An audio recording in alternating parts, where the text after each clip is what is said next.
नमस्ते। नवलखा महल सांस्कृतिक केंद्र में आपका स्वागत है। पिछली वीडियो में हमने जाना वेदों के संदर्भ में, तो आइए जानते हैं कि आखिर वेदों की आवश्यकता क्यों थी। को नमस्ते।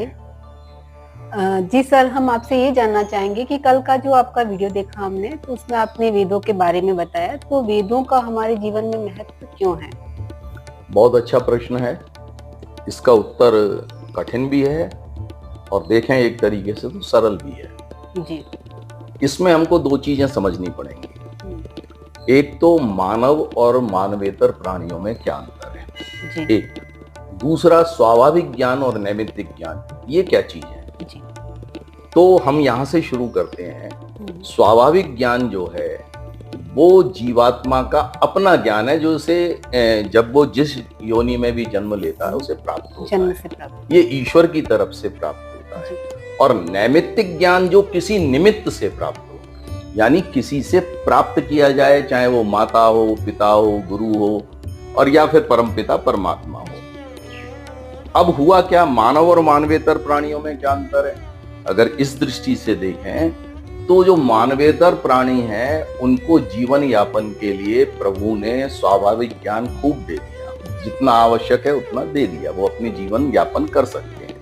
परंतु मनुष्य को ये नहीं दिया। मनुष्य को मेहनत करके, पढ़ करके, लिख करके, देख करके, समझ के प्राप्त करना है। वो नैमित्तिक ज्ञान है, निमित्त से प्राप्त करना है। एक उदाहरण देता हूं मैं कि मानवेतर प्राणियों की अगर हम बात करते हैं तो किसी भी प्राणी के बच्चे को ले आइए आप। उदाहरण के तौर पर रेगिस्तान में जो भैंस है, उसके बच्चे को उसने कभी जीवन में कभी भी पानी को देखा नहीं, परंतु ला करके उसको गंगा में डाल दीजिए, यमुना में डाल दीजिए, कहीं डाल दीजिए, क्या वो डूबेगा? वो नहीं, तैरने लग जाएगा। क्यों? क्योंकि उसको ये तैरने का स्वाभाविक ज्ञान प्रभु प्रदत्त है। परंतु दूसरी ओर मनुष्यों में अगर इसी का उदाहरण लें तो एक ओलंपिक मेडल विनर है स्विमिंग में, उनके बेटे को ले आइए आप और उनको पानी में डाल दीजिए, वो डूबेगा या तैरेगा? डूब जाएगा। क्योंकि उसको स्वाभाविक ज्ञान के रूप में ये नहीं मिला, तैरने का ज्ञान नहीं मिला। अब उसे सीखना पड़ेगा। जिंदगी चाहे बीते आए, अगर नहीं सीखेगा तो नहीं ही तैर पाए। तो उसी तरीके से हमने क्या सिद्ध करने की कोशिश की कि मानव को अपनी विद्या प्राप्त करनी पड़ती है, सीखनी पड़ती है। वो किससे सीखे? अभी जैसे वर्तमान में क्या होता है, हम लोग माता पिता से सीखते हैं, गुरु से सीखते हैं।